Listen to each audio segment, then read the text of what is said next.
నమస్కారం ACT9 న్యూస్కు స్వాగతం.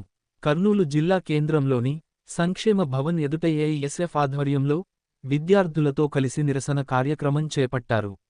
ఈ సందర్భంగా ఏఐఎస్ఎఫ్ జిల్లా అధ్యక్షుడు సోమన్న మాట్లాడుతూ, ఎస్సీ, బీసీ, ఎస్టీ హాస్టల్స్లో 100 మందిని మాత్రమే చేర్చుకోవాలనే నిబంధన పెట్టి విద్యార్థులను విద్యకు దూరం చేయడం సిగ్గుమాలిన చర్య అని మండిపడ్డారు.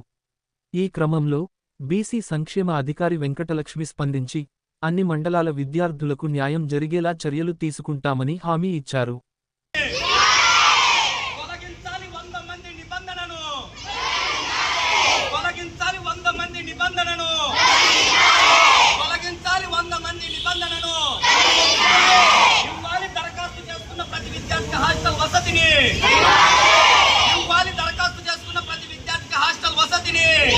స్కూల్లోన అక్కడ పక్కన హాస్టల్ ఉందని చెప్పేసి ఆల్రెడీ అడ్మిషన్స్ క్లోజ్ అని చెప్తా ఉన్నారు.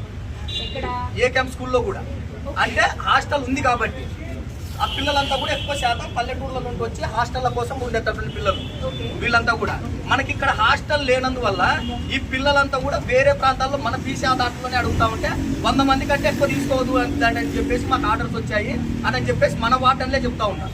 నిన్ననే మన పెద్దపాడు సార్ గారికి కూడా ఫోన్ చేశాము, ఇట్లా 100 మంది నిబంధన ఉంది మాకి, ఇట్లా వచ్చాయి అవి చేయండి అని చెప్పేసి సార్ కూడా చెప్పారు.